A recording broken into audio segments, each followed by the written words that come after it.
الحمد لله نحمده ونستعينه ونستغفره ونؤمن به ونتوكل عليه ونعوذ بالله من شرور أنفسنا ومن سيئات أعمالنا من يهده الله فلا مضل له ومن يضلله فلا هادي له وأشهد أن لا إله إلا الله وحده لا شريك له وأشهد أن محمدا عبده ورسوله الذي أرسله الله تعالى بالحق بشيرا ونذيرا وداعيا إلى الله بإذنه وسراجا منيرا أما بعد فأعوذ بالله من الشيطان الرجيم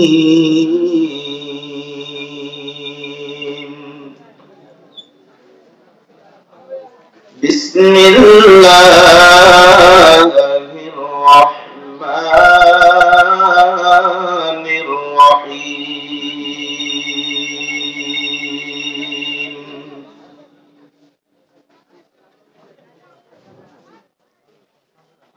يا نساء النبي لستن كأحد من النساء إن اتقيتن فلا تخضعن بالقول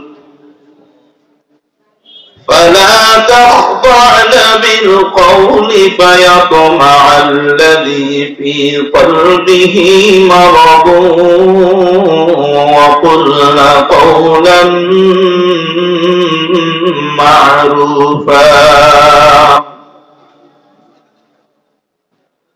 وقرن في بيوتكن ولا تبرجن تبرج الجاهلية الأولى وأقمنا الصلاة وآتينا الزكاة وأطعنا الله ورسوله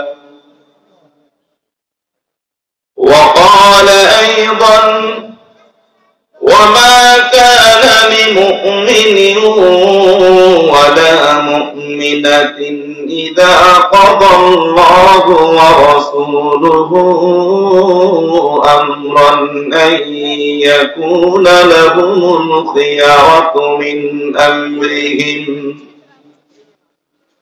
ومن يعص الله ورسوله فقد ضل ضلالا مبينا وقال النبي صلى الله عليه وسلم المرأة إذا صلت خمسها وصامت شهرها وأحصنت فرجها وأطاعت بعدها فلتدخل من أي أبواب الجنة شاءت وقال أيضا اضمنوا لي ستا من أنفسكم أضمن لكم الجنة اصدقوا إذا حدثتم وأوفوا إذا وعدتم عاهدتم وأدوا إذا اؤتمنتم واحفظوا فروجكم وغضوا أبصاركم وكفوا أيديكم أو كما قال النبي عليه الصلاة والسلام. وقال تعالى في شان حبيبه ومحبوبه ومعشوقه: إن الله وملائكته يصلون على النبي يا أيها الذين آمنوا صلوا عليه وسلموا تسليما. সকলে মহব্বতের সাথে দুরূদ পাঠ করি। اللهم صل على محمد وعلى آل محمد كما صليت على إبراهيم وعلى آل إبراهيم إنك حميد مجيد. اللهم بارك على محمد وعلى آل محمد كما باركت على إبراهيم وعلى آل إبراهيم إنك حميد مجيد. يا رب صل وسلم دائما أبدا على حبيبك خير الخلق كلهم بلغ العلا بكماله كشف الدجى بجماله حسنت جميع خصاله صلوا عليه وآله لا إله إلا الله لا إله إلا الله لا إله إلا الله لا إله إلا الله لا إله إلا الله لا إله إلا الله لا إله إلا الله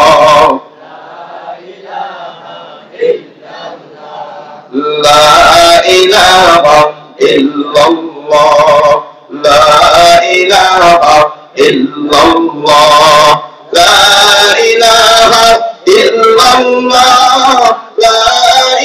إله إلا الله لا إله إلا الله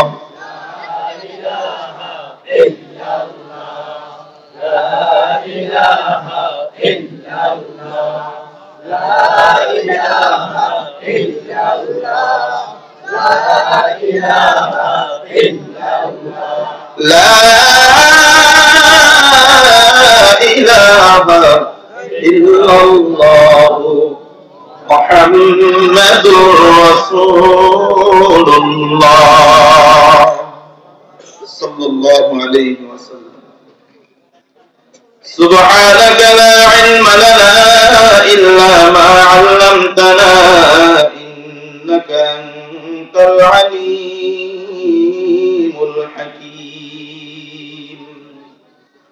رب زدني علما رب زدني علما رب زدني علما رب اشرح لي صدري ويسر لي أمري واحلل عقدة من لساني يفقه قولي.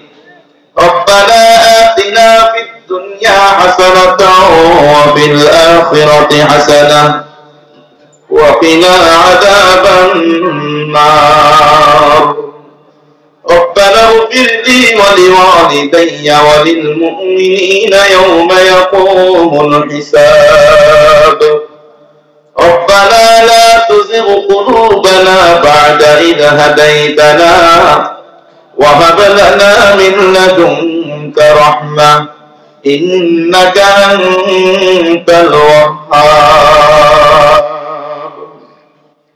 الحمد لله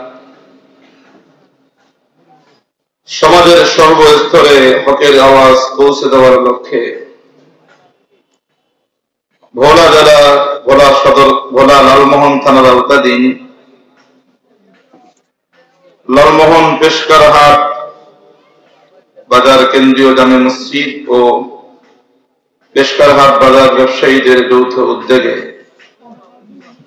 28তম 3 রজনীব্যাপী বার্ষিক তাফসীরুল কোরআন মাহফিলের আজকের দ্বিতীয় রজনীতে উপস্থিত হযরতে উলামায়ে কেরাম,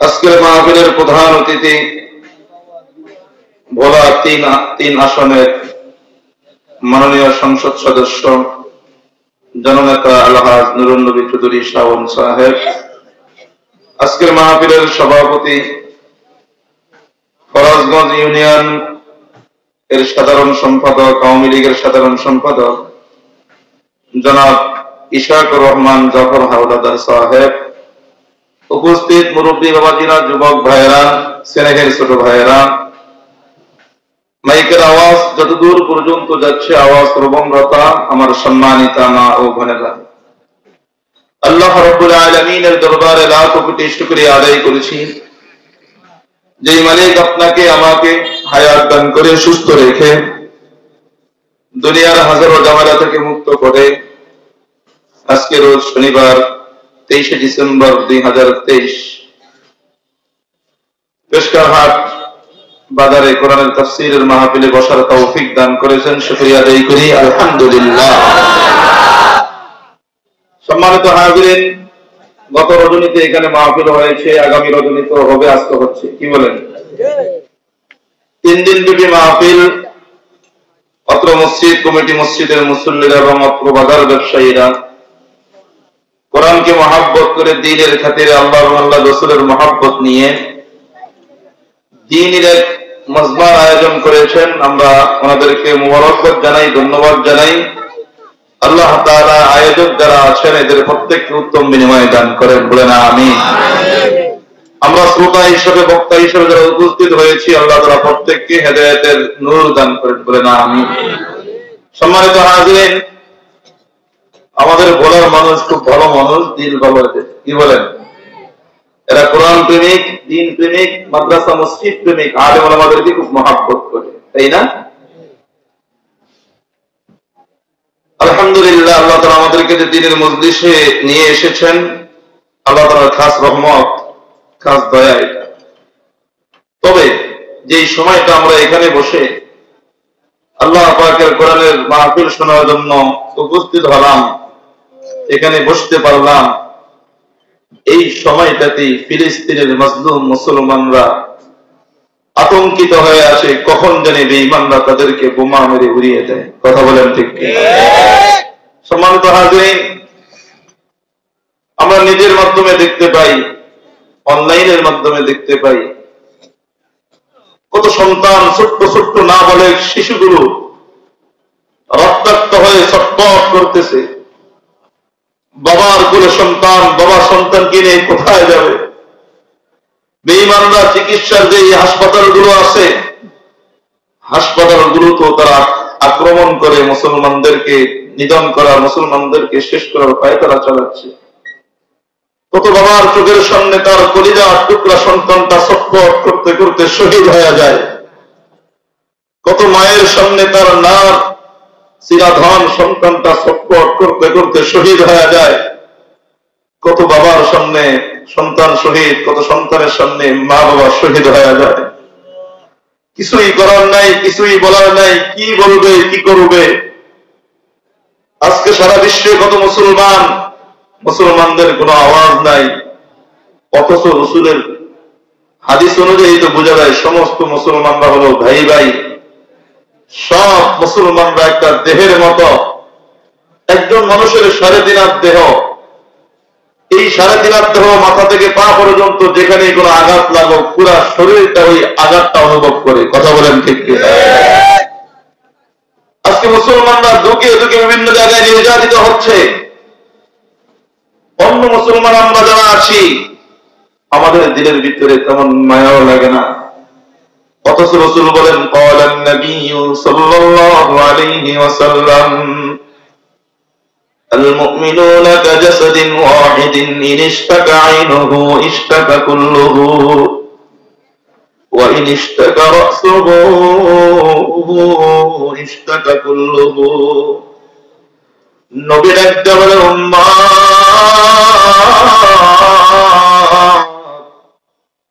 পুরো পৃথিবীর সব মুমিনরা একটা দেহের মতো, একজন মানুষের 3.5 হাত দেহের মতো পুরো দুনিয়ার সব মানুষগুলো এক দেহের যদি চোখে আঘাত পায় পুরা আঘাতটা পুরা দেহটাই আঘাত অনুভব করে।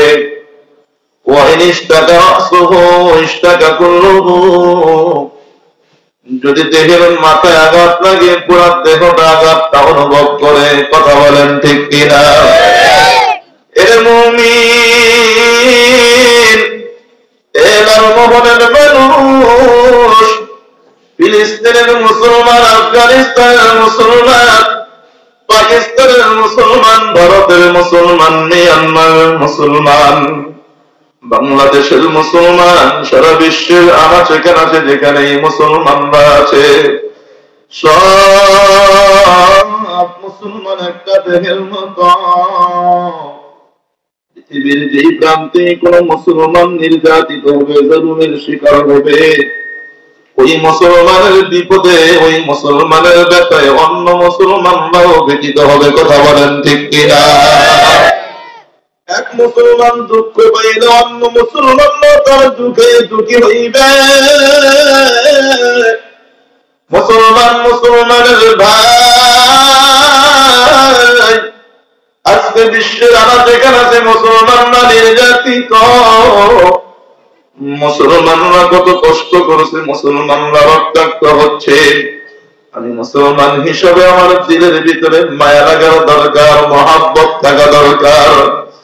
তাদের জন্য আর কিছু করতে আর পারি আর না পারি, অন্তত এতটুকু তো করতে পারি, আল্লাহর সাথে গভীর সম্পর্ক লাগা তাদের জন্য একটু দিল খুলে দোয়া করতে পারি। কথা বলেন ঠিক কিনা? এরা মুসলমান, আজকে যদি আমার সন্তানটা আমার চোখের সামনে রক্তাক্ত হয় চটপট করত, আজকে যদি আমার চোখের সামনে আমার মা চটপট করত, আজকে যদি আমার চোখের সামনে আমার কোলের সন্তানটা, দুধের সন্তানটা রক্তাক্ত হয় চটপট করত, বলেন তো আমি বাবা হিসেবে সহ্য করতে পারতাম নি? আমার চোখের সামনে আমার ভাই যদি রক্তাক্ত হয়ে ছটফট করতো, আমি ভাই ভাইয়াকে সহ্য করতে পারতাম নি? আমার চোখের সামনে আমার বোন যদি রক্তাক্ত হয়ে যাইত, আমি ভাই ভাইয়াকে ছটফট সহ্য করতে পারতাম নি? বলে না না না, সহ্য করতে পারতাম না। আজকে ফিলিস্তিনের মুসলমানরা মাজলুম, ওই মুসলমানের জন্য আমার যদি দিল না কাঁদে তাহলে আমি ওই মুসলমানের ভাই হইতে পারি না। ওই মুসলমানের জন্য যদি আমার মন না কাঁদে, আমার কলিজার ভিতরে যদি রক্তক্ষরণ শুরু না হয়, তাহলে আমি মুমিন হইতে পারি নাই রে ভাই। মুমিনের বিপদে মুমিন কাঁদবে, এটাই নিয়ম। কথা বলেন ঠিক কিনা? আল্লাহ ফিলিস্তিনের মুসলমানদেরকে সহ সারা বিশ্বের সমস্ত মুসলমানদেরকে আল্লাহ আপনি হেফাজত করেন, বলেন আমিন। সম্মানিত হাজিরিন, আমি আজকে আপনাদের সামনে যে বিষয়টা নিয়ে আলোচনা করতে চেয়েছি অত্যন্ত দামি গুরুত্বপূর্ণ একটি বিষয়। বিষয়টা হলো শরীয়তের বিধান, ফরজ বিধান, পর্দা। কি কথা বলেন? পর্দা। আজকে আমাদের সমাজে বেপর্দা বেড়েই যাচ্ছে, বেহায়াপনা বেড়েই যাচ্ছে। কথা বলেন ঠিক কিনা? এই নির্লজ্জতা বেহায়াপনার কারণে আল্লাহর আসমান থেকে আযাব আসতেছে, কিছুদিন পর পরে ঘূর্ণিঝড়, কিছুদিন পর পরে ভূমিকম্প। কথা বলেন ঠিক কিনা? আল্লাহ আমাদের সকলকে সব ধরনের বিপদ আপদ থেকে হেফাজত করেন, বলেন আমিন। সম্মানিত হাজিরিন, সূরাতুল আহজাবের 32 এবং 33 নম্বর আয়াতে কারিমা তেলাওয়াত করেছি, সাথে সাথে সূরাতুল আহজাবের 36 আয়াতও তেলাওয়াত করেছি। নবীজি সাল্লাল্লাহু আলাইহি ওয়াসাল্লামের পবিত্র হাদিস থেকে দুইটা হাদিস তেলাওয়াত করেছি। আল্লাহ তাআলা যদি তৌফিক দান করেন, আয়াতগুলো এবং হাদিসগুলোকে সামনে রেখে কিছু আলোচনা করব। আপনারা দোয়া করেন আল্লাহ তাআলা আমার জবান থেকে সুন্দর সুন্দর হেদায়েতি কথা বের করে দেন, যার দ্বারা সর্বপ্রথম আমি নিজে উপকৃত হতে পারি, সাথে সাথে আপনারা উপকৃত হতে পারেন, বলেন আমিন। সম্মানিত হাজিরিন, শরীয়তে পর্দার বিধানটা কি? সবাই বলেন। পর্দা করা কি? ফরজ। নামাজ পড়া ফরজ। রমজান মাসে রোজা রাখা ফরজ। ধনীদের জন্য বছরে একবার হজ করা ফরজ। ধনীদের জন্য জীবনে একবার, ধনীদের জন্য বছরে একবার যাকাত দেওয়া ফরজ। ধনীদের জন্য জীবনে একবার হজ করা ফরজ। নামাজ ফরজ, পর্দা ফরজ, হজ ফরজ, যাকাত ফরজ। তবে কয়জন মুসলমান আল্লাহ পাকের এই ফরজ বিধান পালন করে? দৈনিক 5 ওয়াক্ত নামাজ পড়ে এমন লোকের সংখ্যা বেশি না কম? কথা বলেন। দৈনিক কয় ওয়াক্ত নামাজ পড়া ফরজ? কয় ওয়াক্ত? সবাই কি পড়ে? হ্যাঁ, সবাই পড়ে না। কেউ আছে 1 ওয়াক্ত পড়ে, কেউ আছে দৈনিক 2 ওয়াক্ত পড়ে, কেউ আছে দৈনিক 3 ওয়াক্ত পড়ে, কেউ আছে দৈনিক 4 ওয়াক্ত পড়ে, কেউ আছে দৈনিক 5 ওয়াক্ত পড়ে, আবার কেউ আছে সারাদিন পড়ে না, সপ্তাহে একদিন জুমা পড়ে। কথা বলেন ঠিক কিনা? আবার কেউ আছে সপ্তাহে জুমাও পড়ে না, বছরে একবার ঈদের, 2 বার ঈদের নামাজ পড়ে। কথা বলেন ঠিক কিনা? আবার কেউ তো আছে ঈদের নামাজও পড়ে না, বাবা মারা গেলে শুধু জানাজা পড়ে। কথা বলেন ঠিক কিনা? তো নামাজি বিভিন্ন প্রকারের নামাজি আছে, বলে কেন করে এটা? তার ভিতরে আল্লাহর ভয় নাই, মৌতের ভয় তার ভিতরে নাই। কথা বলেন ঠিক কিনা? নামাজ পড়া ফরজ, রোজা রাখা ফরজ, হজ করা ফরজ, যাকাত দেওয়া ফরজ, পর্দা করাও ফরজ। কথা বলেন ঠিক কিনা? এরে আল্লাহর বান্দা, কিছু কিছু মানুষ আমরা এমন আছি, নামাজের ফরজ আদায় করি, রোজার ফরজ আদায় করি, যাকাতের ফরজও কিছুটা আদায় করি, হজের ফরজও কিছুটা আদায় করি, কিন্তু পর্দা যে ফরজ, এই ফরজের কোনো তোয়াক্কা করা হয় না। কথা বলেন ঠিক কিনা? আল্লাহর ফরজ বিধানগুলো আমাদের কাছ থেকে ছুটে যায়, আল্লাহর বিধান আমরা মানতে পারি না। বলে কেন পারি না? আমাদের দিল তৈরি হয় নাই, আমাদের মন তৈরি হয় নাই, আমাদের দিলের ভিতরে একটা জিনিস আছে, ওটার নাম হলো কলব। আমাদের দেহের ভিতরে একটা জিনিস আছে, ওটার নাম হলো কলব। কি নাম? কলব। মানুষের কলব পরিবর্তন হয়, কলব পরিবর্তন হয়ে গেলে দেখবেন মানুষের এক এক সময় এক এক ধরনের মেজাজ থাকে। কখনো মেজাজ গরম থাকে, কখনো মেজাজ ঠান্ডা থাকে। কথা বলেন ঠিক কিনা? কখনো মেজাজ ভালো থাকে, কখনো মেজাজ খারাপ হয়ে থাকে। এই যে ভিতরে কলব, নবী ডাক দিয়া বলেন, কলবের 2 পাশে 2 জনকে আল্লাহ বসায় রাখছে। প্রত্যেকটা বনি আদমের কলবের 2 পাশে 2 জন আছে। ডান পাশের জনের নাম হলো ফেরেশতা, কলবের বাম পাশের জন যে বসা, তার নাম হলো শয়তান।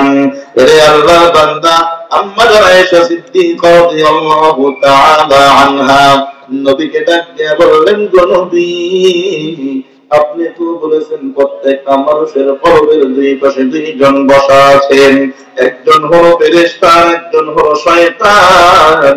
ওগো নবী, আপনার কলবের পাশে 2 জন আছেনি?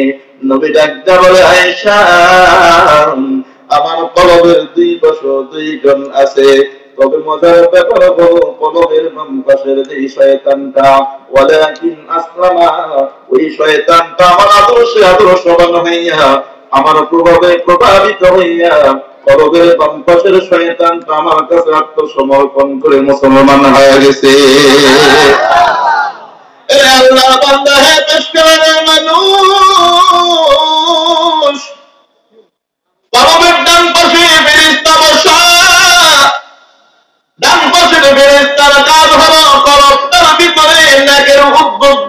নেক আমলের প্রতি আগ্রহ সৃষ্টি করা।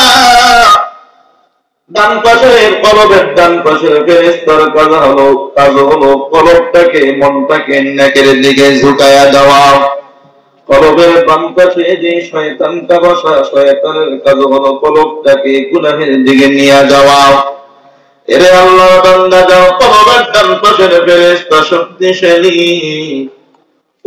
ওর দ্বারা নামাজ পড়া সহজ হয়ে যায়, ওর দ্বারা নেক আমল করা সহজ হয়ে যায়, ওর দ্বারা মাওলার নাফরমানি হয় না। ডান পাশের ওলা ফেরেশতা যদি শক্তিশালী হয়, কলবটাকে নেক আমলের প্রতি আগ্রহী বানায়া দেয়। আর যদি কলবের বাম পাশওয়ালা শয়তানটা শক্তিশালী হয়ে যায়, তখন কলবটাকে গুনাহের দিকে ধাবিত করে দেয়, কলবটাকে টেনে গুনাহের দিকে নিয়ে যায়। মনে করেন একটা জিনিস ধরে যদি দুইজন দুই দিকে টানে, স্বাভাবিকত নিয়ম হলো যে শক্তিশালী সে তার দিকে নিয়ে যাবে। কথা বলেন ঠিক কিনা? কলবটাকে নিয়ে ফেরেশতাও টানে, শয়তানও টানে, কলবটা যার দখলে যায় সে ওই দিকে ধাবিত হয়। এজন্যই দেখবেন যারা নামাজ পড়তে পারে না, আল্লাহর হুকুম মানতে পারে না, জান্নাতের পথে চলতে পারে না, গুনাহ থেকে বাঁচতে পারে না, আমি মনে করবো আমার কলবটাকে মনে হয় শয়তান দখল করে নিয়ে গেছে, আমার কলবটাকে শয়তান দখল করে নিয়ে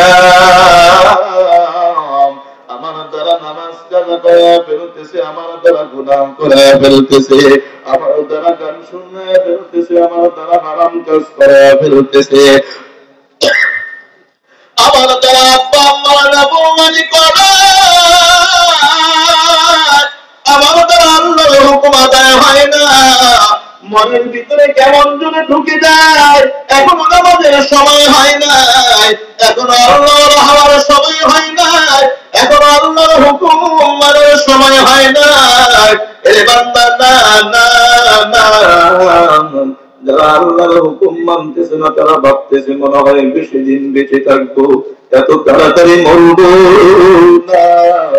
যুবক ভাইরা ভাবতেছে দাড়িগুলো এখনো কালো, সাদা হওয়া পর্যন্ত মরবো না, সাদা হবে তার উপরে নানা হবো, দাদা হবো, এরপরে মারা যাবো।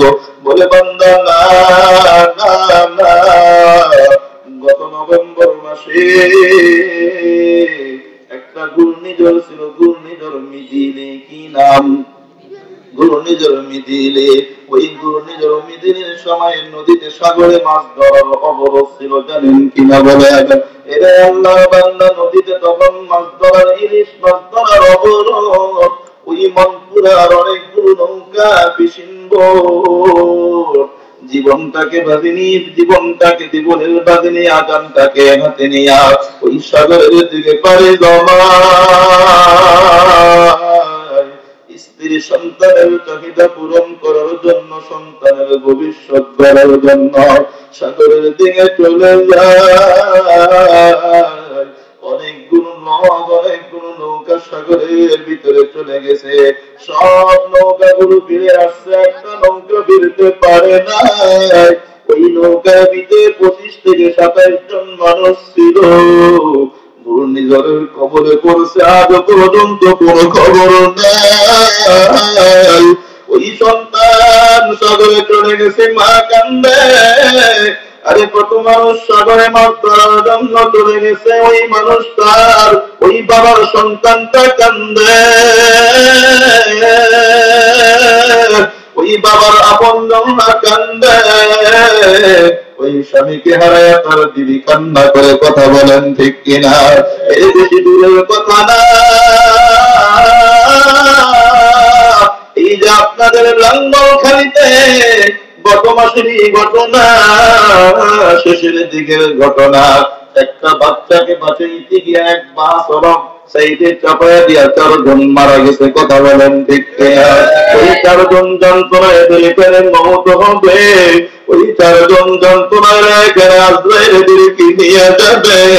এরে আল্লাহর বান্দা কখন কার কোন জায়গায় মৌতের ডাক এসে যায় জানা নাই। এজন্য ভাই বলবো, আল্লাহর হুকুম মানো, দিনের পথে চলো, গুনাহের দিকে আর সময় নষ্ট করিও না, গুনাহের ভিতরে সময় লস করিও না। এরা আল্লাহ বান্দা